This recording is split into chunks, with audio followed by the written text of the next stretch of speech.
Do you recall having any conversation about killing Nicole, even if you didn't mean it seriously? None, absolutely none, ever. Patrolmen come, a horrific scene, two dead people, as we said, Nicole Brown, Ron Goldman, a lot of blood. And homicide detectives get called out. You start looking at what evidence is available, and you certainly should be looking for any exculpatory evidence that may lead you in a different direction. You don't start with assumptions, you start with the evidence. In this case, like Lang said, and the other investigators, there was nothing to lead them in a different direction. Nothing. The story of Jill Shively, the woman who lived in Brentwood, and she was driving her Volkswagen Bug, and OJ Simpson almost collided with her in the white Bronco. You know, blocks, let's say this, blocks from the murder scene, a speeding white Ford Bronco with no lights on almost hits her and comes to a stop in the intersection. And somehow there's another car involved now who's blocking the intersection. And how does she know it's OJ? Because the windows rolled down and he's yelling at the other motorist. And she says, oh, that's the guy from Naked Gun. This woman is one of the most, to me, most credible witnesses. 100%. Yes, and one of the most essential pieces of evidence. Yeah. How do you plan to have leather slide over latex gloves? So as this was unfolding, I'm sitting there in front of my television thinking, no kidding, they won't fit. Yeah. They wouldn't fit if his hands were half the size now. And all that did was play into the prosecution, which resulted in the world famous, if they don't fit, you must have quit. And it's like, duh.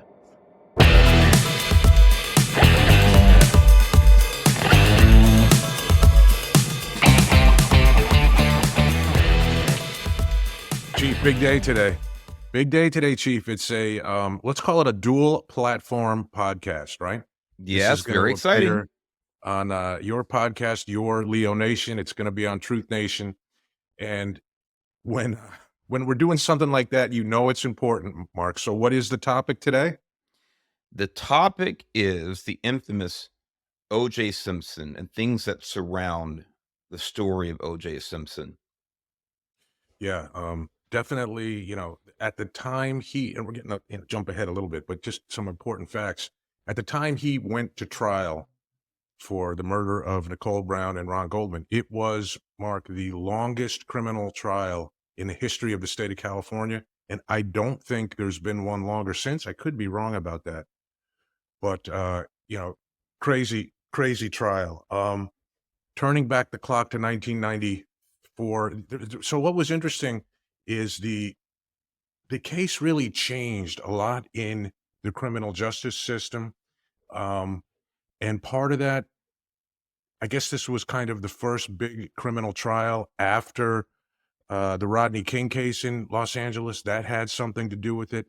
What I point out that a lot of people may not be aware of in this case is the impact that video evidence has. In fact, I would argue that there's a videotape that no one really talks about that I think was key in getting the acquittal for OJ Simpson. We'll talk about that, how that was something kind of new at that time, video evidence and using it to refute what the police say happened. Mm-hmm. You know, that was a big part of obviously the Rodney King case, right? Correct. So turning back the clock, Mark, to 1994, June 1994. And by the way, we're doing this now. You know, I think we had kind of planned to do it, or at least I had on the 30th, around the 30th anniversary of the murders, which is, I don't know, June 12th, I think. June 12th, 1994. It's coming up, only about a month away. But then with OJ Simpson passing a couple of weeks ago, you know, hey, it's in the news. Why not talk about it now? Why not put it out there? We were both kind of in the same place in our careers, Mark. I think you probably were a California highway patrolman for about 3 years at that time. That's right. I remember exactly where it was, but about 3 years. And I was a DEA agent for 2 years. We were both in LA, kind of getting immersed in the criminal justice system. It was an impactful case on me because I don't know, we'll talk about it as we go through it. I'll just say that for now. An impactful case on me. I'm sure it was for you too. before we get into a little bit of the timeline of what happened, to remind people, just give me like, one or two thoughts you have back then. Like, what do you remember about that time, about when the murders first happened? Yeah, I remember exactly where I was. I mean, almost to the minute when I first heard about this, and that was the morning of June 13th. I had just finished my graveyard shift, and we'll get off about 6:30 in the morning or so, and I'm getting in my my patrol car, getting in my personal vehicle to go home at about just about 7 in the morning. Turn Hmm. the radio on like I always do, turn the news on, and everything is about these two murders. And the funny thing is, Bill, the focus at the time, and I think understandably, was the the death of OJ Simpson's ex-wife. That was kind of the headline, and about her companion, her friend, her house guest, whatever it was. Um, and I don't even know if they had his Ron Goldman's name at the time, but that was the focus. Was about the death of Nicole Brown Simpson, OJ Simpson's wife, ex-wife, and there was no focus, at least immediately, about OJ Simpson. Hmm. Yeah, I would agree with that. I mean, I don't remember exactly where I was. The thing that really impacted me, or that I remember about it, and I'm sure a lot of other people do too, is I think it was closer to June 17th, when OJ was supposed to turn himself in and didn't show, and there was the infamous low speed chase in the Bronco. By the way, not OJ's Bronco, Yes, isn't that Al funny? Cowling's Bronco. They had Yes. matching. They had matching Broncos. That's funny how it became like synonymous with OJ's Bronco, although they were, identical. It wasn't his. It was AC who was driving. So Mhm. turn back the clock, Mark. June 1994, June 10th, Bundy, the condominium or the townhouse where Nicole Brown lived. Um, Crazy dog barking at night. I think eventually the neighbors. I don't think the bodies were discovered there, Mark, until after midnight. So it really would have been what, the 13. 13th then, Yeah. Yeah. right? Yep. So patrolmen come, a horrific scene, two dead people, as we said, Nicole Brown, Ron Goldman, a lot of blood. And homicide detectives get called out. The team, the main IO, or investigating officer, was Tom Lang, Mhm. and his partner was Phil Van Adder. Um, I think, I don't think that the detectives actually got there till probably closer to 5 o'clock in the morning, somewhere between maybe 3:30, 5 o'clock in the morning. By the time they got the call and went out there, they were also working with two other detectives. One's last name was Phillips. I don't remember his last name, Mark. I don't know if you knew him or remember him. And the No, other was you know Mark what? Firm. And I hadn't thought about Phillips. I remember his name now. I don't remember his first Yeah, name, but that rings a yeah. bell. And Mhm. Mark Furhman, of course. I think we all remember him. Yep. They worked it together. Now, I don't know if Mark Furhman was new to the unit, or just maybe they had never. I know it's like a 16 or so. The way LAPD works, or worked at that time at least, was they had RHD, Robbery Homicide Division, Mhm. kind of like a headquarters element, let's call it, where high profile um, homicide cases were handled. So there's homicide detectives throughout the city, but something that's high profile, or maybe it's going to be like an example, a serial killing or something like that, they may pick it up and do the investigation. Maybe more seasoned investigators, more experienced investigators. I know there's maybe 15 or 20 detectives, at least at that time, on that team. And I don't know if Furman was new, but I remember back at that time, Tom Lang saying he hadn't worked with Mark Furman before Mhm. on a case, didn't know him too well. But anyway, they get to the scene, and they then go over to what's called Rockingham, right? That's OJ Simpson's house. And Mark, if I miss something or jump over something that you want to mention, just interrupt me. No, not at But all. they I'm go, appreciating the education, the refresher course yeah, here, so go ahead. well, I mean, listen, people, there's a lot of people that 30 years, I mean, yeah, what is it? Almost 30 almost years ago. Yeah, 30 30 years years ago, ago, like I said. almost. So a lot of people weren't even around then. All they know is kind of, maybe what some clips that are been on lately because OJ passed away, but there's a lot to this case. So Lang and Furman go over to Rockingham. I'm not sure if any of the other detectives went over there, and they can't, they're ringing the bell. It's a gated property. So it's in Brentwood, California, suburbs of LA. You ever work West LA, Mark? No. Well, I take it back. Okay. I did work West LA actually for years, lieutenant. And, but again, it wasn't cop work. I was pushing paper, so I didn't get out much, but yep, I was Right. in the area that would have covered. Yeah. So, an affluent neighborhood, I guess you would say, right? This Yes, area of Brentwood, extremely. a gated property. So they're at the gate and they can't get in the driveway gate. No one's answering. They're hitting the buzzer, whatever. They see a light on in the house, but um, nothing's happening now. According to the detectives, and this is where you know, it gets interesting. Let's say that. According to detectives, they felt that, hey, we saw OJ's wife dead, Nicole Brown dead, someone else dead at her property. We started to think maybe he was injured or incapacitated or something inside the house. So they made the decision to go over the wall. So Mark Furhman went over the wall at the property, let them in, and they went to the main house, rang the doorbell, whatever, no one answers. And there's a couple little cottages or guest houses on the property. And they went to two of those. I think there was actually three of them, if I'm remembering right. They kind of split up, went to the different guest properties. And the first one, Cato Caitlin answers the door, who lived in that cottage. And then another one was OJ's daughter, Arnell Simpson. Yes. Uh-huh. She lived in a guest house there too. So they're talking to Cato. Arnell gets a key to go in the main house. Now, what's interesting is, remember and it's kind of little things like this where if it's nothing at the time, Mark, but in law enforcement, things that are seemingly inconsequential, that, a big deal can be made of them later. So one of the first questions that Mark Furhman asked Cato Caitlin is, where's the clothes he wore last night? Right? Yeah. Now, if you're entering the property to check on OJ, is that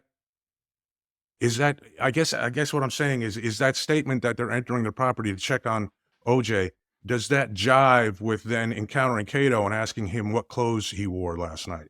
What do you Yeah. think?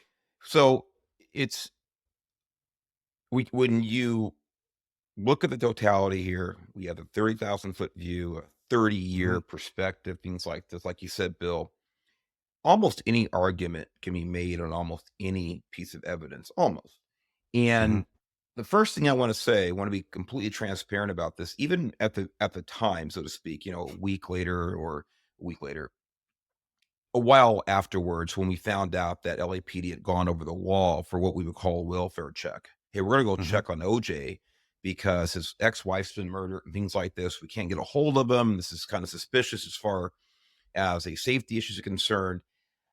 Look, anybody who's been in law enforcement, quite frankly, reads lots of stories of domestic violence, or the murder of spouses, we all know. I mean, just statistically speaking, whether we like it or not, it's more than likely to be the husband or boyfriend that has committed the crime. Not always, I'm not saying always, but we all know that more than likely the odds are. It's just the way it goes.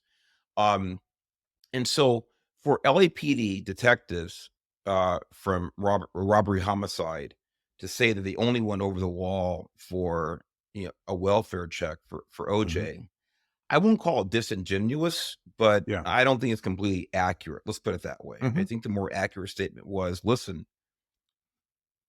we've been in this job for a long time. We've done this, whatever. And yep, we went in without a warrant because we thought that at least a person of interest might get away. Would that have Right. stood up in court? Would they have lost evidence? Maybe, maybe not. I don't know. But I think that would have been a more accurate statement. Now, as far as asking Cato about what clothes he wore last night, once you're over there and you're on the property and you encounter somebody, um, in other words, I don't think from that point, from an investigative point of view, where you start actually gathering information, gathering statements, um, um, to start putting a case together in many levels as a witness, a potential suspect. So I don't think there's anything wrong with asking that, but again, this goes to the totality of the situation. So that's where I leave it. Asking for about what clothes you wore last night. I don't have a problem with that. I have a little more of a problem with them saying that was strictly a welfare check for going over the wall. Right. That's what I was getting at earlier too. I mean, we've been there, and that's it is what it is. Um, so they talked to OJ, and at some point, I'm sorry, they talked to Cato.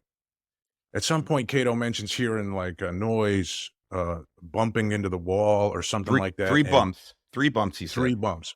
Mhm. So Furman goes, to follow up on that, right? Furman goes outside around, I guess, the back of the cottage or somewhere adjacent to the cottage and the house, and he finds the infamous glove.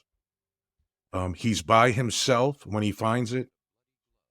They recover the glove from there. The glove turns out to have blood from OJ, blood from Nicole, and blood from Ron Goldman on it. All three people on the glove. The glove is found on the property at Rockingham. By this time, Arnell had opened the door to the house, and the police had gone in. Kind of, when I say the police, the detectives kind of cleared the house or determined no one was there. And at some point, they saw blood in the house. They saw blood drops in the house, and it was a trail that they could follow. The way I guess it was explained by Lang is the blood tails, meaning when someone is walking and blood is dripping from their body, it will elongate in the direction they're walking, almost form like, think of it like a tear shape, a drop, and then it splatters forward. So they could see that this blood was coming from someone who walked into the house, and they followed that blood trail backwards, and it went out, across the property, out to the Ford Bronco in the street. Sometime around then, Mark, they decided we better get a search warrant, right? Uh, and they got a search warrant for the property. Um, Anything about that blood evidence or that blood stuff that I talked about that I'm missing, Mark, or that you think is like real pertinent there? Well, I don't think there's anything you're missing that, like you said, that's pertinent. Uh, we could talk about the physical evidence for hours and hours in this Yeah. case because there's so much of it. I think one of the aspects of this blood evidence, again, I don't want to get ahead of this discussion, Hmm. but obviously, Mark Furman becomes a really um, it becomes so much leverage for the defense later in the trial, and one of the aspects of that is the accusation that he may have planted the glove Hmm. at the Rockingham estate. Hmm. And the way I want to address that, Bill, is when you talk about that possibility, we'll use that word, the possibility that Mark Furman or anybody else for that matter planted that glove. There are a lot of pieces to that I don't think were explored very well in the trial and by the prosecution. But if the glove was planted and OJ did not commit this crime, what that would mean is instantly and completely all of the other evidence would have had to have been planted in the sense of the blood evidence in his house. In other words, either he was at the scene or he was not. Hmm. So if Hmm. if the glove wasn't his, then that means he wasn't there, obviously. And then all the blood. So you have Van Adder and maybe Phillips and Lang, Furman. Everybody would have had to have been in on the conspiracy to frame OJ with all of this blood. By the way, that they had to have collected at the scene all of the blood from all three victims, and then bring it over to OJ's estate in Rockingham, and then plant the blood. So this is where, I start listening as just an observer. I start thinking this case against OJ was extremely compelling because the number of people you would have to have involved in order to frame him for whatever reason, I don't know, would be substantial at the least.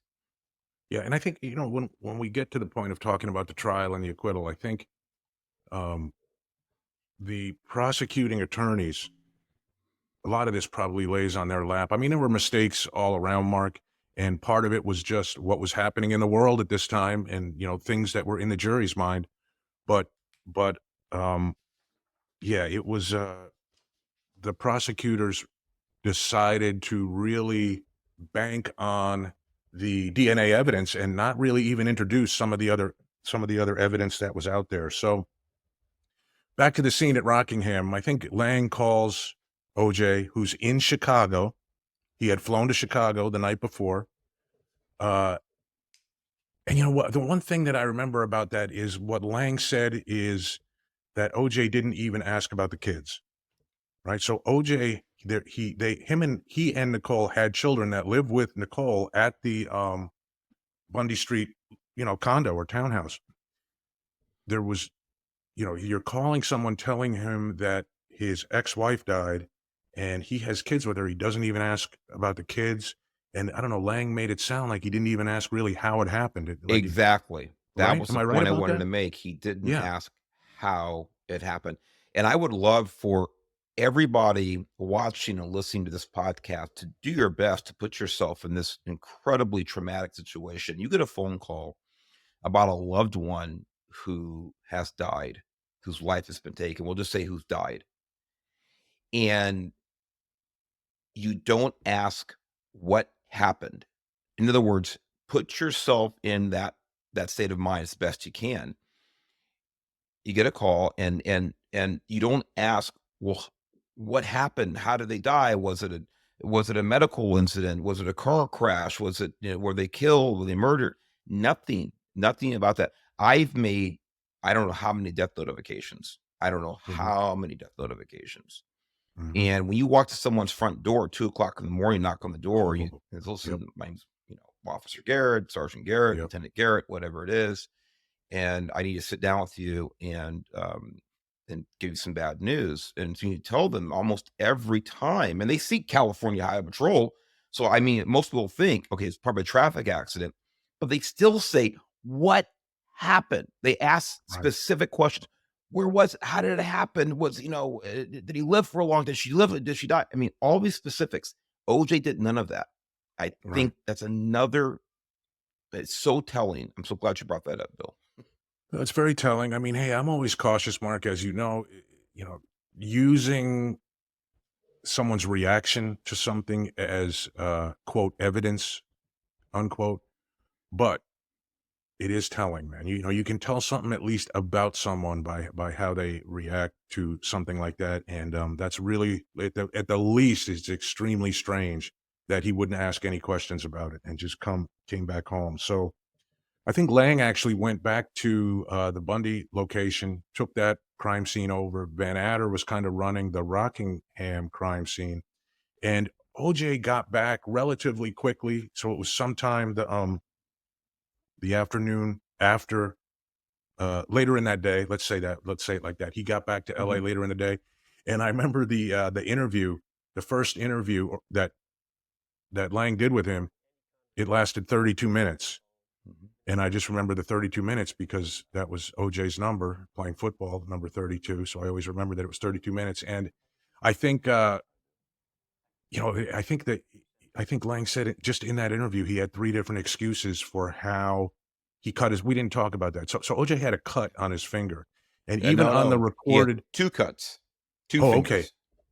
Okay, 2 Yeah. cuts, and even on the interview, which was recorded, Lang obviously made a point to say, "I see you have cuts on your fingers, you're bleeding, do you wanna get a Band-Aid or something?" And he said, "No, no, I'm fine, I'm fine." Um, that's strange, to have a couple different excuses. I think you don't you what were the excuses, Mark? I've heard you mention it The before. first one was, I may have, uh, chronology wrong here, but one of the excuses was that, um, he often nicked him he would, "I play a lot of golf. I play a lot of golf." And I'll try to find the actual statement. I have some things pulled up here. Mhm. "I play a lot of golf, and that happens a lot." Um and this is Mark speaking now. So for those of you who play a lot of golf, we all know how often you cut your fingers playing golf, but that was one of his excuses. And then he said that when he was in Chicago and got the phone call about Nicole's death, that he had a little bit of a fit breakdown kind of thing, and he broke a drinking glass, a water glass in the sink, and he goes, maybe that reopened the cuts. Hmm. Um, and I have the transcript here from the interview, and I'm paraphrasing, but that's in essence what he said. So we all have cut ourselves, and if you look at we can post those. We can look if you look at the photograph of the incisions, the cuts on his knuckles, they're not insignificant. And I think for anybody who's cut themselves to the point where you're actually dripping blood, we all remember how we did it. We all Hmm. remember how we cut ourselves. Um, and to not to be able to remember and then try to explain it away with multiple different explanations, that's redundant, but explaining in different ways, to me, like you said before, we don't want to attribute guilt to someone's reaction, behavior, but all of these things add up. They all are pieces to a larger picture. So there's a weird reaction to the notification, and then we can't explain how we've cut two of our knuckles on, by the way, on our non-weapon hand, our non-strong hand. Yeah, great point. So it was the right hand glove that Furman found at Rockingham, right? And it was Uh, the I left hand glove. Am I right about that? I believe so. I Yeah. think the one at Rockingham had the cuts in it. Um, well, I believe. so here's what they thought, because the question, here's what I know, I should say. I know that whatever glove was left behind at the scene, that's the hand that he had the cuts on. Okay. Because one of the questions was, hey, were there cuts in the glove that matched where the cuts in the fingers were? And the answer is no. There were cuts in the glove, but they did not match up exactly. So the theory is that in the struggle at Bundy, in the struggle probably with Ron Goldman, his left hand glove came off, and after it came off, he cut himself with the knife. That's what the theory is about what happened, and that glove was left behind, and he left the scene. Um, talking about the amount of evidence in this case, Lang, who's done a lot of homicide cases, I mean, a pretty well respected, very well, not pretty, a very well respected LAPD homicide investigator, right? Hmm. He says as far as like a difficult case, this is not even top 10. Right. As far as a difficult case to solve, there was so much circumstantial evidence. And he said this is one of the only cases he's ever had, or a few cases, where there was almost nothing or literally nothing exculpatory that was found. In other words, a lot of times in an Right. investigation, a fact or something will come to light that may not really jive with the rest of the evidence or what you think happened, what the theory of the crime is. Everything they found kind of put the puzzle together. There were no facts that really didn't, that pointed to anything other than OJ Simpson being the suspect or the murderer in the case. Well, that's exactly So right. That's yeah, anyway. I just want to follow. That's exactly yeah, right. There wasn't anything, at least from my point of view, doing criminal investigations, traffic investigations, which are all the same basic process. You start looking at what evidence is available, and you certainly should be looking for any exculpatory evidence that may lead you in a different direction. You don't start with assumptions; you start with the evidence. In this case, like Lang said, and the other investigators, there was nothing to lead them in a different direction. Nothing. yeah. Now, a couple things which really, I don't know, they may go more to how the trial was handled or what happened at the trial, but they're worth noting because these are a couple facts that didn't weren't used at trial, so people may not know them, right? Hmm. The first one is the story of Jill Shively, the woman who lived in Brentwood, and she was driving her Volkswagen Bug, and OJ Simpson almost collided with her in the white Bronco. What was it, about 10:30 or whatever time the murders About, yeah, probably? 10:30. Yeah. Shoot, I think she said between. She wasn't sure 10:50 or 10:30, 10:45 or 10:15 and 10:30, but in that area. Hmm. So here's what the facts that she put forward, Mark. The white Ford Bronco, no lights on.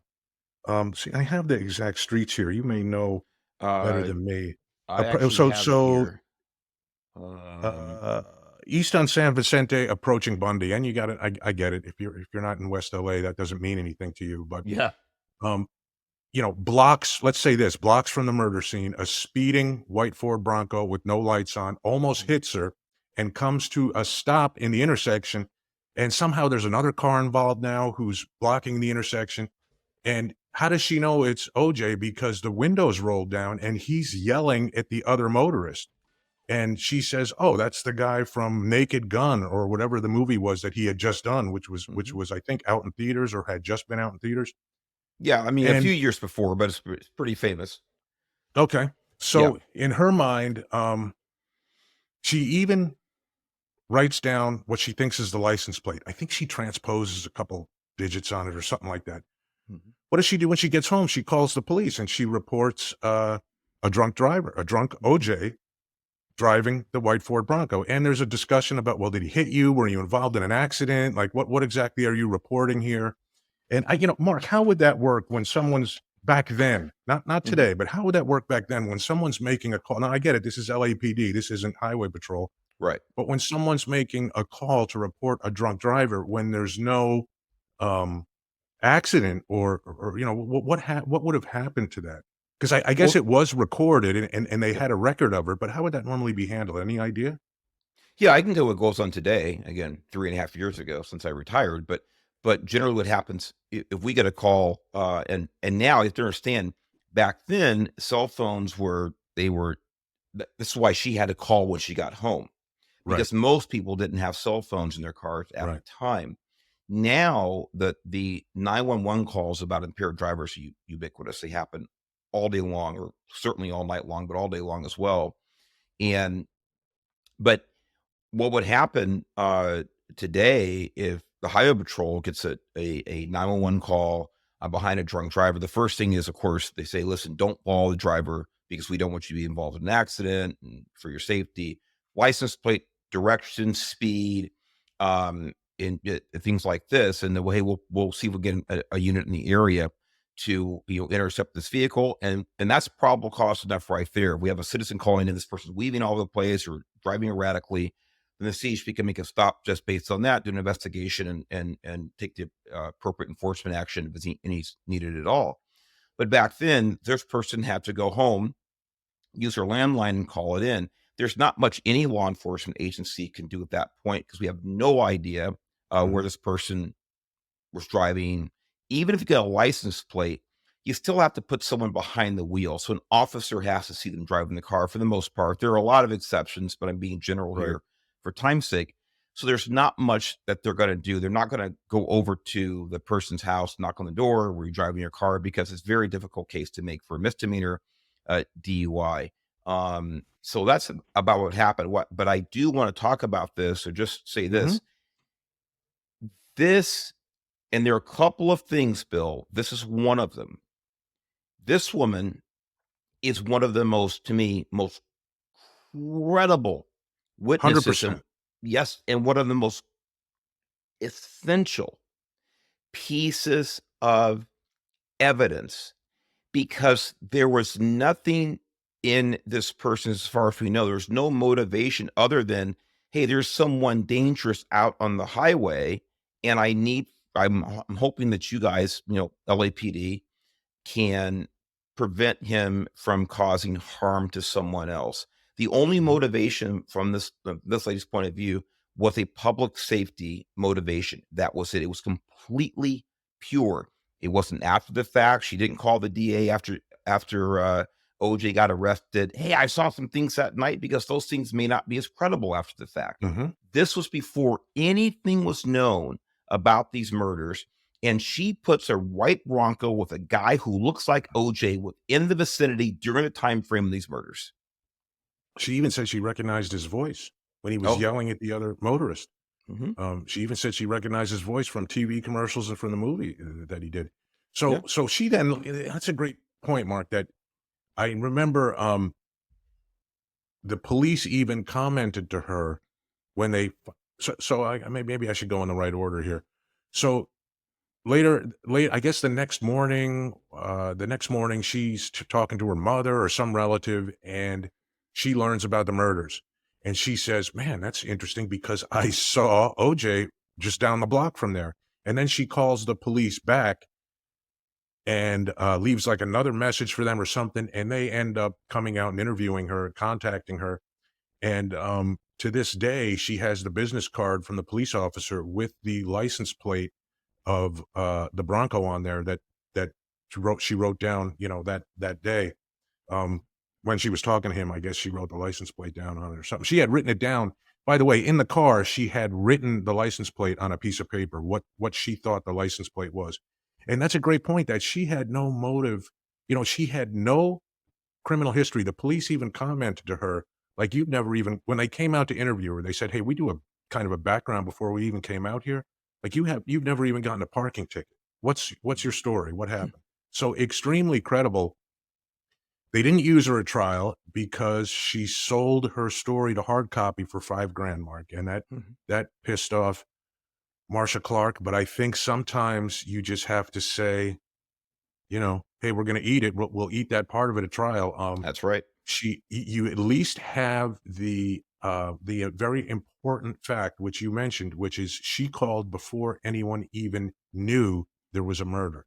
She called the police to report that he was in the area, not only before he was a suspect in a murder, before anyone even knew there was a murder. So I think incredibly important. The other piece of evidence that was never used, I don't remember the guy's name, Skip something, at LAX. The person who sees OJ buy a trash can, you remember this one? And Yeah, he's it's coming taking back to me. items out of a bag and he's Right. throwing them in the trash can at LAX. And Caitlin later says, like, the bag that witness described was one of the bags that went into the limo, which we skipped over, but that the limo had come to pick up OJ to take him to the airport. OJ wasn't answering the bell.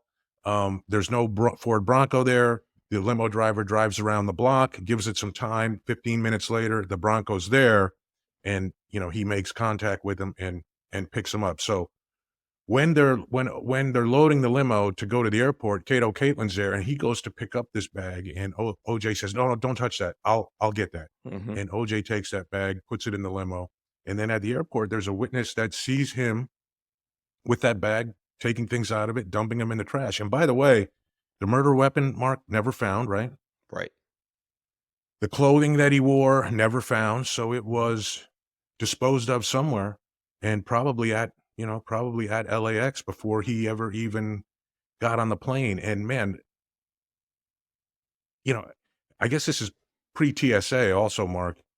The fact that you could show up at the airport like 20 minutes before a flight and even make the flight, I think is something that people today won't what is it, like an 11 o'clock, 11:15 flight, I and he I didn't leave I his I think, right around there. I think it was just before midnight was the flight, but okay. pretty close. And the drive that night from Brentwood down to LAX is probably being pretty quick.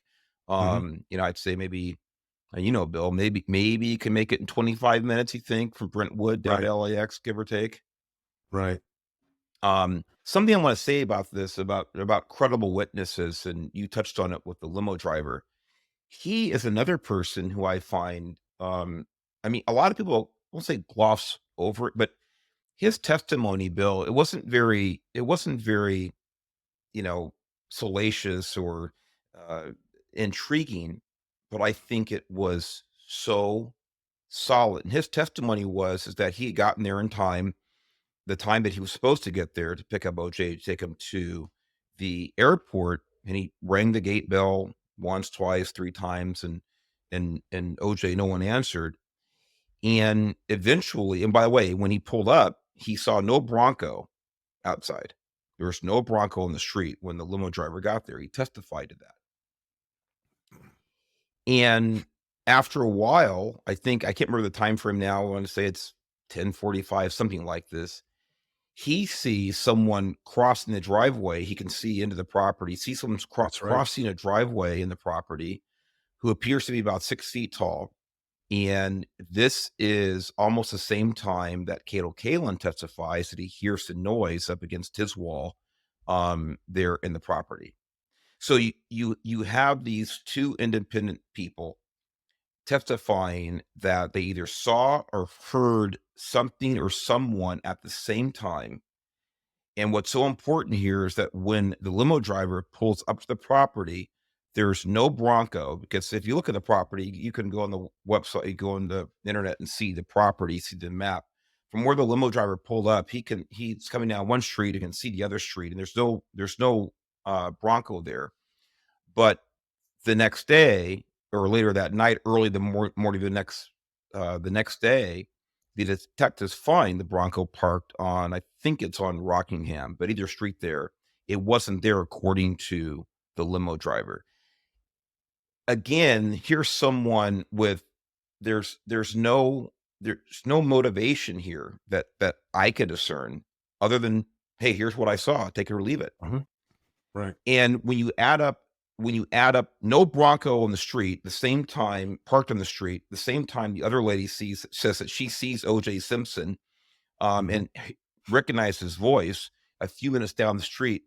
This is some of the most compelling evidence to me, because these are independent, unrelated witnesses that are putting OJ close to the murder scene, not at his house during the murder scene. And I know I'm long-winded here, but I want people to think about this from a pretty logical point of view. The fact that you're not at your house doesn't mean you're near or at the murder scene. But when you're near the murder scene, at the time the murders were decided they happened from the coroner's report, and another witness says you're not at home, this is a double whammy. This is compelling evidence, and I think as strong as any DNA evidence, quite frankly. I would even argue it's a triple whammy, Mark, because he told the limo driver that he overslept, insinuating that he was actually home the whole time. Yes, And he lied to the so limo not driver. only was he not home and he was seen at close to the murder scene, but he lied about where he was. 100%. I'm glad you brought that up. It's actually in my notes, and I forgot to say it because I talked too much. Right, right. So, well, I think what's the next thing, Mark? The slow speed chase. You know, the agreement that what do you think that so OJ was supposed to had made an agreement to turn himself in.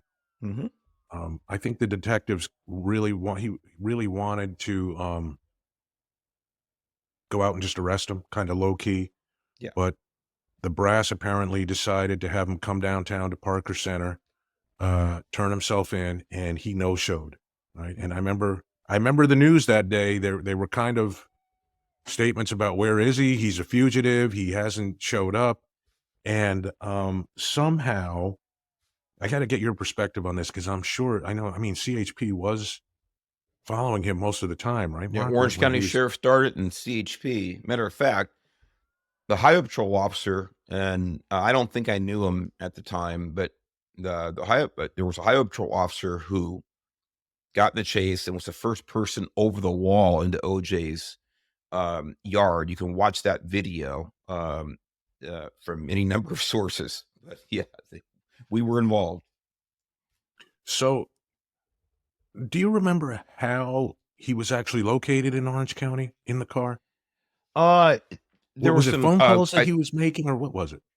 I think there's some because in other words, there was a press conference that was reluctantly done. I watched an interview with he was an LAPD commander. I forget his name, but he was in charge at this point of the media relations with all of this. And he reluctantly held a press conference to announce that OJ had not turned himself in. And I think one of the reasons he reluctantly, I say reluctantly, in other words, he was kind of embarrassed. And he said that in the interview, because this all kind of fell apart, and he thought it was egg on the face of LAPD. And by the way, I don't think this was all LAPD's fault at all, but that's a different story. But once this became broadcast and public information, they made a big deal about it. If I remember correctly, a citizen called it in, said, I see OJ's Bronco on the 405, the 91, wherever it was. That's my recollection. I didn't look that part up, but that's how I remember it. Okay. And do you remember how long did that thing go on for? Was it a couple hours? Well, it was before supposed to be. I would say probably an hour or so, Bill. Yeah. Yeah. give or take. Followed back to Rockingham, and there was a suicide note. I don't know where that suicide note was found. Do you know where the suicide note was left, or how that I came don't in with it? remember either. I know that AC Collins was saying that, OJ has a gun to his head, and I don't remember. I'm pretty certain that the suicide note was found in the Bronco, but that's just me kind of speculating. My memory's not that great from 30 years ago. Right. So back at Rockingham, the Bronco goes back there. How did that thing wrap up, Mark? I don't even remember. They finally talked him into to Coming coming out of the outside. car or what? Y Yeah, because I think he'd gone to the house. They finally talked him into coming outside, and then, I can't remember how it actually was quite some time because they didn't get him down to Parker Center, and Parker Center is LAPD headquarters. Um, they just rebuilt it and moved across the street kind of a couple of years ago, but Parker Center, right in the heart of downtown Los Angeles, and so it's a good little drive from Brentwood to, Parker Center, but they got him down there late at night, Mhm. after they, talked him into surrendering. Hey, let me ask you something. Back to him not turning himself in, and you said it probably wasn't LAPD or there's more to it. What do you mean by that? Well, to me, this is part of the debacle. Um, and you touched on it earlier, Bill, about this was kind of in the wake of the Rodney King incident, and I think so many things had happened from a prosecution point of view, a political point of view, which is kind of one of the same to a large degree, and even from law enforcement point of view. I think that so many entities bent over backwards to give OJ at least the public appearance of the benefit of the doubt. And to some degree, I can understand this, but to another, I think it was just a lack of leadership. So one example here is the change of venue. Mhm. And the venue, the court for this murder trial should have been Santa Monica Court.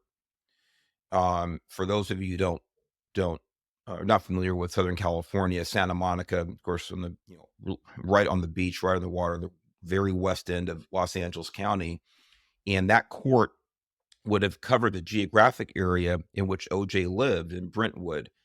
Um, that's where he would have been tried had the venue not been changed. But um, there was a call for a change of venue, and they moved it to downtown Los Angeles. The defense thought that they would get a more favorable jury, and we'll definitely talk about that.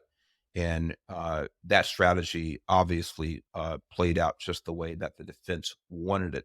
But that was one example of where I think that the prosecution slash Judge Ito um, made some egregious errors. He should have been tried in the jurisdiction in which he lived, a jury of your peers, in so many ways, as far as affluency, affluence, notoriety, um, all these things.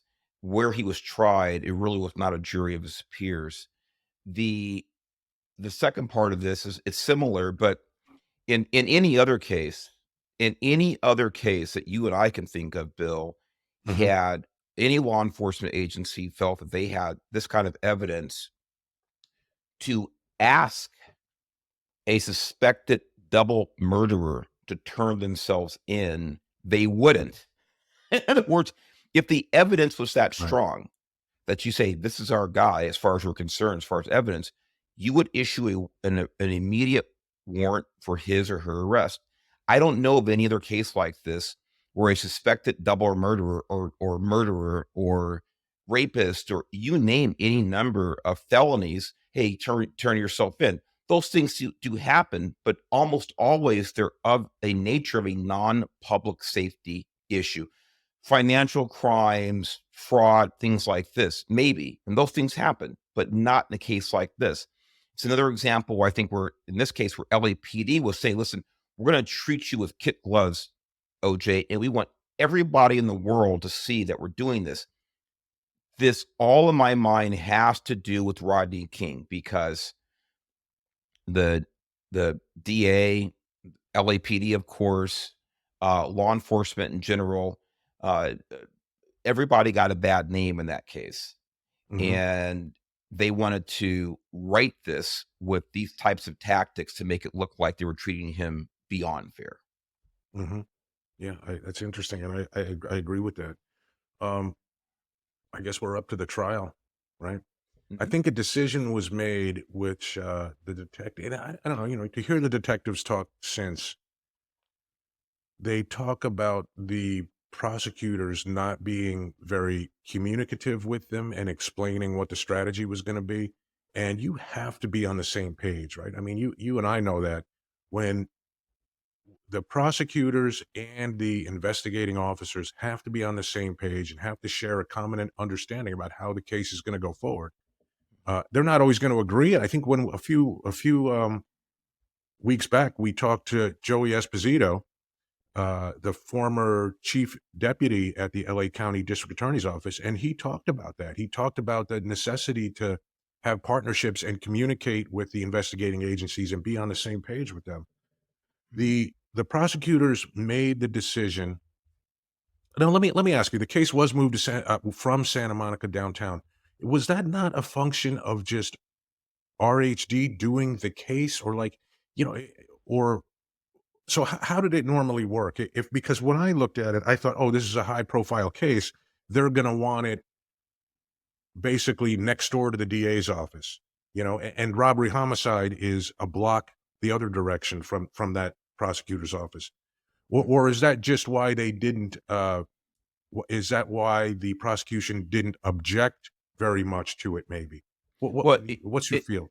it's an interesting question because there certainly was a logistical aspect to the change of venue. There's no doubt about that. And you gave me a chance here to explain the second part of this. In my opinion, Bill, Hmm. I think one of the reasons that, um, again, LAPD says, "Hey, we're gonna it communicates with OJ's attorneys, um, and says he can turn himself in at this time." I think it was 11 o'clock in the morning. He's supposed to turn himself in, and I don't think there was much pushback against a change of venue. I said one of the reasons logistical certainly was easier probably for all the people involved, the LAPD detectives and prosecutors, things like this. But here's the other reason I think there wasn't much pushback and there was so much leeway given to OJ Simpson and his defense team and with these legalities. And that's because just like as I saw more and more evidence, I believe that the prosecutors believed they felt like any 9-year-old could see that OJ Simpson committed these murders. And there is no concession that we can make that will affect a jury to the point they're going to acquit this man. I believe that completely. And by the way, I think to a large extent it's very understandable because I felt and I feel the same way that any objective person could see that there is no off ramp from OJ Simpson's guilt in this case. There's not enough exculpatory evidence. There is nothing to indicate that he did not commit this crime. I believe Marsha Clark and the other prosecutors believe the same thing, and they felt that it was a slam dunk, and there was nothing they could do that was going to jeopardize the possibility of conviction of this man. Here's the thing about that. I agree with you. But here's the thing about that, and I saw it in one high profile criminal case at DEA is so the prosecutors have the evidence, but they decided, Mark, to rely on a lot of DNA evidence. And this isn't DNA 2024. This is DNA 1994, something very new that had to be explained. And I'm going to say that they made the case too complex I for the agree. jury. One of the big issues is they made the case too complex for the jury.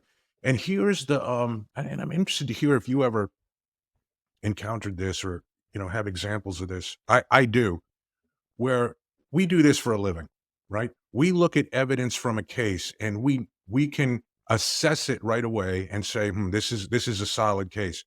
but we're looking at it differently than a member of a jury, someone that doesn't have the law enforcement background, someone that's not been an IO, an investigator, like in this case, a homicide. Homicide investigator can look at the evidence, assess it, and say, boom, this is what we got.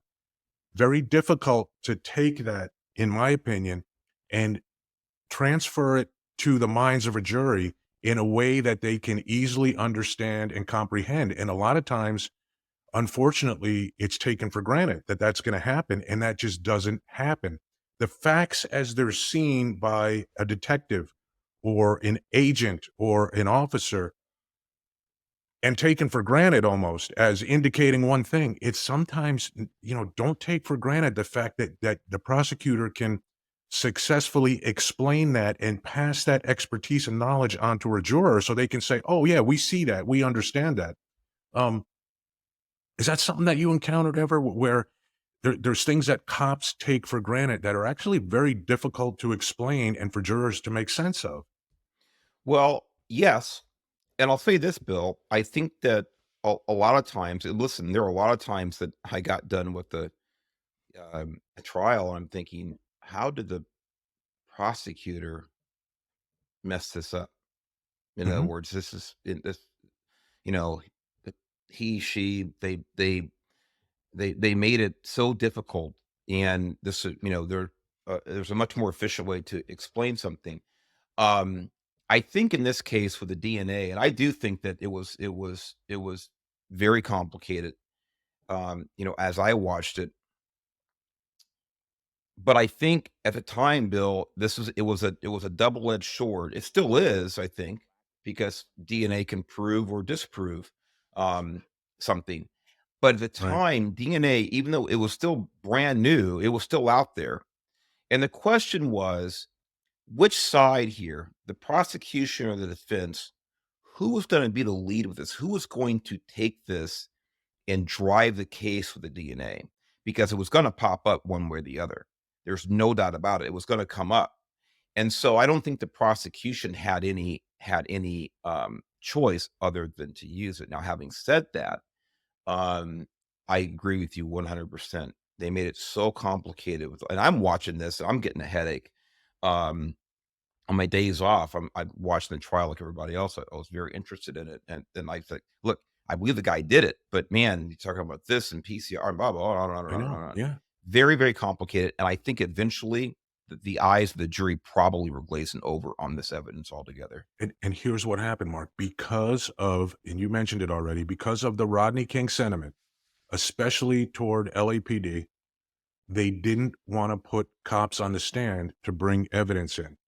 Mhm. That's the bottom line. They tried to avoid using police officers, detectives to bring evidence in. Now they did, obviously they had to, but they tried to rely more on the science of DNA and those witnesses to bring the case home. And I don't think that was kind of well received. And I think, the limited, the LAPD witnesses they did put on, there were some problems with them. And, we'll get into that. But the, they left out a lot of powerful circumstantial evidence, like the woman who saw OJ driving away Yeah, from the scene, big like mistake. yeah, big mistake. And they left that stuff out in favor of the DNA evidence because, in their mind, the DNA evidence is black and white. It can't be misinterpreted. It's science. We have probabilities and statistics to show that the chances of it not being OJ Simpson are 1 in 1 billion in one case. But the reality is, if that stuff is so damn hard to understand, especially at that time, that I think it was lost on a lot of people. And, um, maybe the defense really took a more simpler strategy and just really put the cops on trial. Their thing was, let's put LAPD on trial and see what we can make happen. Another thing that I've heard the detectives say was unfortunate in the case was it had to do with the testimony of Cato Caitlin. Mhm. Um, not the best witness, Mark, not the best witness, but to this day, he and Tom Lang, I don't want to say they're friends, but they have social interactions. I've seen him appear on different shows. Uh, Tom Lang doesn't disparage Cato Caitlin. What Tom Lang, the detective, is frustrated with is that Cato was declared a hostile witness, and making it seem like he wasn't going to be believable almost. And I think that was frustrating for the LAPD detectives. And the other thing is, according to Cato, is he has no exposure to the criminal justice system.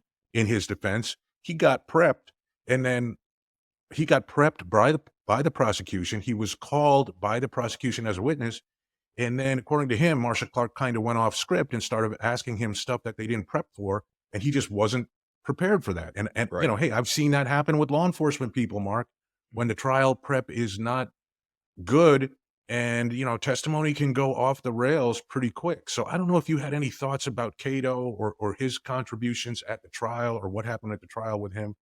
Um, I think that you know I want to be kind here because I don't know the man personally, mhm, but I just don't think that he was the strongest witness in the sense that he I believe he's sure of what he heard, but I think that he was, what he witnessed, but I think that he was um, easily manipulated on the stand. mhm, mhm, I think that he wasn't the strongest of personality, and when I say that, what I mean is your ability is to stand your ground. I guess here's what I remember, here's what I saw, and here's what I can't remember. And we all forget stuff. That's, if anybody says that's not true, then they're lying to you. We can't remember everything. But what you remember are the big issues. Remember the big pictures about, hey, this is what happened as far as I can recall, to the best of my ability. Um, we've all dealt with witnesses. There's not a perfect witness. Um, but I think that Cato Kalin falls in the category of a weak witness. mhm, And now, when you combine his testimony with other people, we talked about the limo driver, we talked about the woman in the intersection who almost got hit by OJ with the car, things like this. Then his testimony becomes more powerful. But let's face it, the job of a defense attorney, the defense team, is to diminish the credibility of the opposition whenever they can, and make the jury have second guesses. And I think they did that very well with Cato Kalin. a couple other things I want to touch on at the trial, Mark, and these are the things that I think, two things that I think um, really sealed the fate of this trial, right? And one was the testimony of Dennis Fung. He Yes. was the criminologist, right? Yes. And this gets back a little bit to the Rodney King thing where, and I'm going to ask you, Mark, the reports in the Rodney King incident, let's say that CHP wrote or that LAPD wrote, Mhm. were they written before that video came out? Do you remember? Uh, I don't. I don't remember. So High Patrol and LAPD in this regard, we generally work a little different. But in other words, but this is to LAPD's defense. They generally write complete investigations in a very timely manner. Generally, obviously, there are exceptions, but this is from my recollection, my involvement in LAPD. So, the Highway Patrol may or may not have completed its part of Mm, that. The pursuit investigation, by the way, I know it's a little bit of a sidetrack here, but the pursuit part of it's a different type of investigation, and that takes quite a bit of time for the Highway Patrol to do. But the other part of it, the use of force investigation by LAPD, I'm not sure if they completed that. When they completed it, I know generally they're pretty timely with those types of investigations. Here's why I asked that. And I know, I had this experience when I worked at DEA where there was reports that were written that documented things happening at a certain time, let's say, right? And there was videotape. Now, the time, you know how a timestamp on a video, this is Mhm. back in the old days with video cameras where you set the time. The timestamp was set incorrectly, wrong date, wrong time. So that wasn't an issue. But, and I think I might have told this story on here once before, but as this video was being recorded, there was a television playing in the background. and you saw a TV show on the television playing in the background.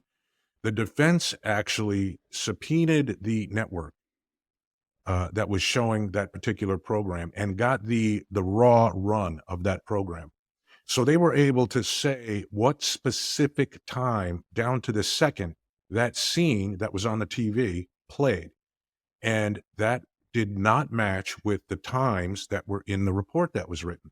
And that caused a serious issue with the prosecution of a case. And that case was dismissed. And, there was an investigation of the personnel involved, et cetera, whether it was purposeful or on and on. But I bring that up because it's extremely important to maintain credibility of law enforcement that the reports and your statements are factually accurate. Now, what happened with Dennis Fong is the defense was trying to make a big issue, and rightly so, that's their job, about contamination of blood evidence. We talked about a glove that had OJ's blood, Nicole's blood, Ron Goldman's blood. The Bronco had their blood in it. All this blood was everywhere. So when they are cross-examining the criminologist, Dennis Fong, there's basic discussion about, are you wearing gloves? Are you wearing gloves when you collect these samples? Yes, I am. Do you change gloves? How frequently do you change gloves? So one of the things he stated on the stand was, I was wearing gloves when I collected this evidence at Bundy. Guess what? They have video that was shot from news media across the street, and he was not wearing gloves. Did he forget? Who knows? Who knows why he made that statement? But it turned out not to be factually correct. And when the person collecting the blood evidence, when they're making an issue of contaminating blood evidence, and he says, no, it's not contaminated because I was wearing gloves, I changed gloves, whatever his exact testimony was, Mark, I don't recall, but I do remember that he said he was wearing gloves. The video showed he was not wearing gloves. That is a major, major issue. And that's tough to recover from, because the jury sees it and they say, well, he's not, this is the guy that took the blood samples. And again, DNA 1994, contamination, I don't think anyone's too clear on exactly what's what. He's saying he did one thing. It turns out he didn't. That might be reasonable doubt right there. I want to hear your thoughts on that. But then the second thing, which I feel really, I'm going to be honest, Mark. I mean, I think I've seen cases just outright dismissed for situations like this. Now, that is Mark Furhman. There was the cross-examination by F. Lee Bailey, and there was, they attempted to paint him as a racist. And they asked him about, had he ever made, let's say, racially disparaging comments? No, I haven't. And it turns out that there was a, what is it? Producer, a movie guy. Yeah. What was it? Writing a screenplay or screenplay? Yeah, a screenplay writer or something that had recordings of him, and he in fact did use, let's call it, racially disparaging, inappropriate, racist language, whatever you want to call it. I'm probably not doing it, explaining it properly. But fact of the matter is, I don't know whether that was like, I don't know the context of it. Not that it really matters.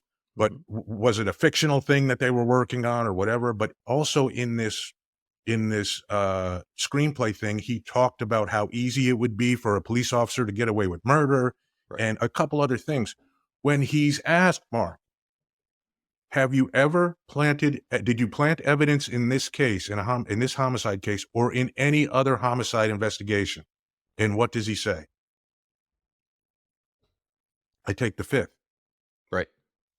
I mean, I don't see that. That's tough to recover from, Mark. When the police officer who finds the glove on Rockingham that has the 3 blood types on it, and it's OJ's glove, the other glove, the matching glove of the set is at the crime scene, and he's asked if he's ever planted evidence, and he takes the fifth to protect himself from potential self-incrimination.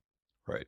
What's the jury supposed to think, Mark? We like, what I'm saying is that you kind of have to be better than that. And what is a jury supposed to think when the defense is making allegations of misconduct, of planting evidence, and that's the response you get from your witness, where else does the jury go? Well, there's so much to be said about this, and of course, it was devastating to the prosecution, obviously. And Marcia Clark, you can see her interview now. She's still, I think, she has cursing fits about Mark Furhman. She's still so angry about it 30 years later. The first thing is about taking the fifth. I believe when he was asked about, have you ever planted evidence, and I'm going to invoke my Fifth Amendment right, well, whatever. I believe that was in the same line of questioning, and you can correct me if I'm wrong, Bill, is when he was asked, later on after it came out that he actually had used this disparaging racist language. It was that same line of questioning. Have you ever used this word? And I'm going to invoke my Fifth Amendment right. I believe was the same time they also asked him in that chain, that questioning, have you ever planted evidence? Now, if I'm wrong on that, folks, please send me comments and straighten me out. But I believe it was all the same. In other words, you're not able, once you invoke your Fifth Amendment right, if they ask you your name again, you say, oh, it's so-and-so. Now you have waived your right. You have to answer everything at that point. So in other words, it's you have waived your right to Fifth Amendment protection. So now you can be held in contempt and things like this. So I don't know if what that means, but what it looks like is when you say, I'm going to invoke my Fifth Amendment right, it looks like, yeah, I've planted evidence before. And that's exactly what it looks like to the jury. I couldn't agree more. So It was devastating. Now, I will say something else about this, Bill, is that if you have a set of jurors who, in my opinion, voted the way they did with this trial, with OJ Simpson, there was nothing that Mark Furhman could have said, could not have said, or any other witness that could have done anything to have them vote to convict OJ Simpson. And I know I'm getting ahead of the game here, but Mark Furhman was about the worst case scenario for this prosecution team. About the worst case scenario. I totally agree. But what it means is this, is that everything else that pointed to the guilt of OJ Simpson must have been disregarded if you're going to hang your hat on this one witness as a jury. Yeah. Yeah, I mean, I again, agree with that, look, there's no way around it. And it could not have been a worst case scenario for the prosecution. Right. There's no way around it. And I mean, hey, we know juries. The jury, it's almost like you don't get to, if you can't get past the letter C, you're never going to get to Z.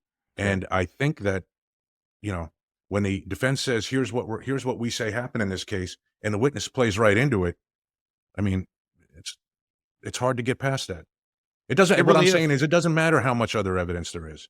It really doesn't matter how much other evidence there is. And like I said, I've seen cases get dropped where there was other evidence, but it's almost like,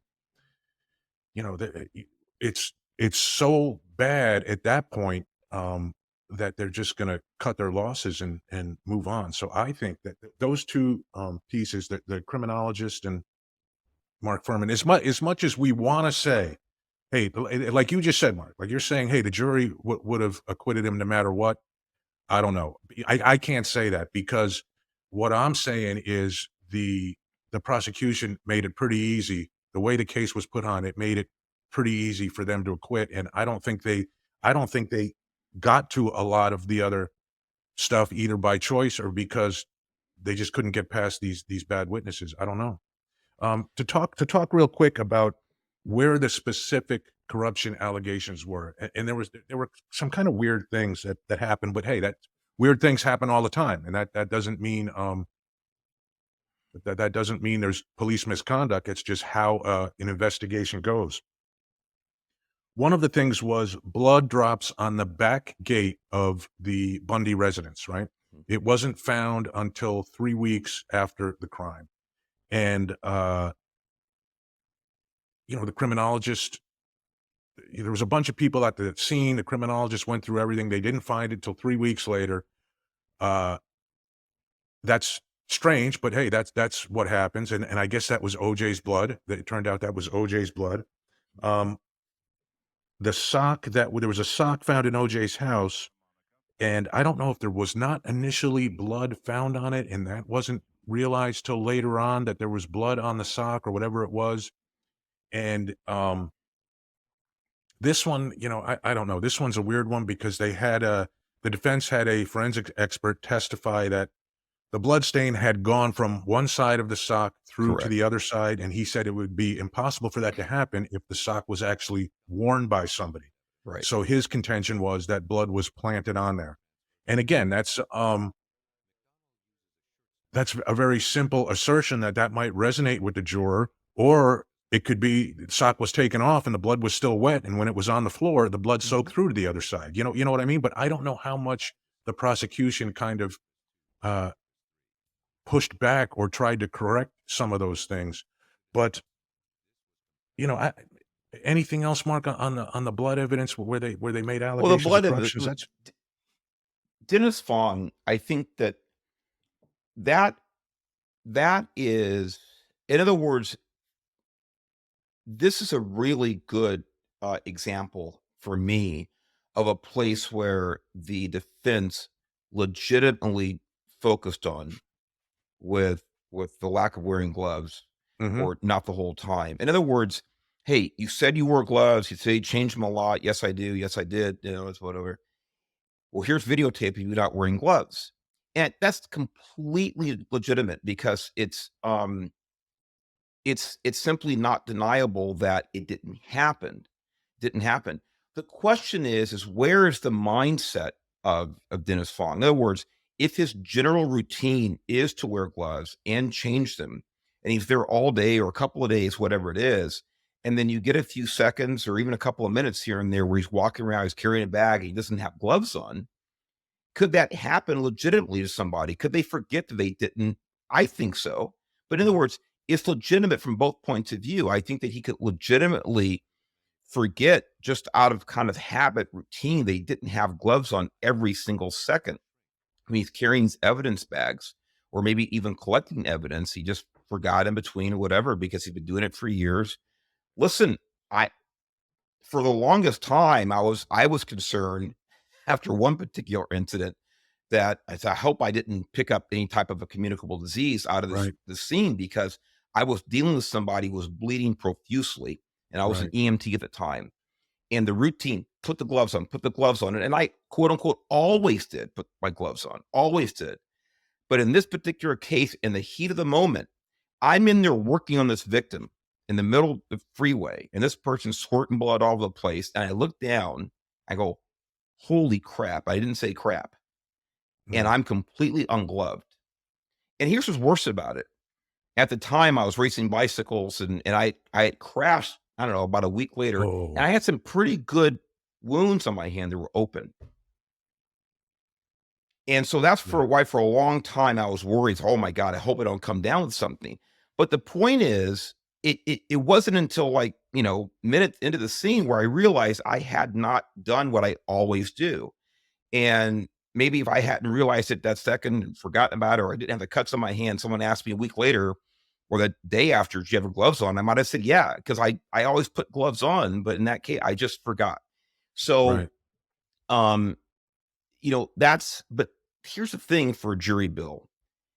It's a long way. It's a long way from violating protocol and potentially contaminating a crime scene to a willful, intentional planting of evidence. It's a long stretch. You have to have a whole lot of people at multiple crime scenes, including vehicles, to engage in the type of behavior that the defense claimed happened. The last thing I'll say on this particular thing, you talk about the prosecution making mistakes and Yeah, Judge Ito making mistakes. Oh my God, they're yeah. endless. Before it happened, when we as the viewing audience, so to speak, found out that they were going to have OJ Simpson try on the gloves, I thought, Oh, I said, this is a mistake from, I mean, yeah. I remember this. I said, are they crazy? And my first thought was, you've already testified, all these witnesses already testified that both gloves are soaked in blood. And I'm thinking, what, a year later now, you're going to pull these things out of evidence? They're probably crucified like, Mhm. like an Egyptian mummy. And you're going to have somebody try to put these gloves on. Who's to say this leather hasn't shrunk and things like this? And then when I'm watching this, what does he have on first? Latex gloves? That's the worst part of it right there. How do you plan to have leather slide over latex gloves? So as this was unfolding, I'm sitting there in front of my television thinking, no Yeah. kidding, they won't fit. Yeah. They Don't wouldn't hit fit move. if his hands were half the size now. And all No, that that's did was play into the prosecution, which resulted in the world famous, if they don't fit, you must acquit. And it's like, yep. duh. Yep. And I thought the same thing, man. I mean, I know people can relate to just trying to put on latex gloves, how sticky they are, trying to get a latex glove on your hand. The outside of it is just as sticky as the inside. Now you're trying to put that over some crusted leather and doesn't work. Yeah. Doesn't work. I don't know, Mark. I think today, I think the trial probably goes the same way though, Mark. And I say that because so do you think today there's not that distrust level, or did things change in 1992, 1991, and the expectations on law enforcement became different? Or I guess what I'm getting at, the Rodney King fallout, the public perception of what law enforcement is, how law enforcement handles things. Do you think today that prosecution with that evidence and those witnesses goes any different? Because I don't. I don't think it goes any different. I think today, I don't want to say, conspiracy-minded people, but I think today people look at it and say, they're going to have the same issues. Like you almost have to do a better job of anticipating what those problems are going to be. Or was it because this was really the first time in a major case that law enforcement was put on trial that you can recall? Well, I'll say this to your first question. I don't know what would happen today. I don't Mm, know. And what that translates in to for me, Bill, is I'm very, very disappointed in how I see our judicial system today. In other words, I should know that today a jury will look at the same evidence you and I are looking at and say, oh, yeah, this is slam dunk. But I don't know. I don't have the answer. Um, why are we here? Well, I think this really does, not completely, but I think to a large degree that this does stem from the Rodney King case. And I'm going to give you an example here.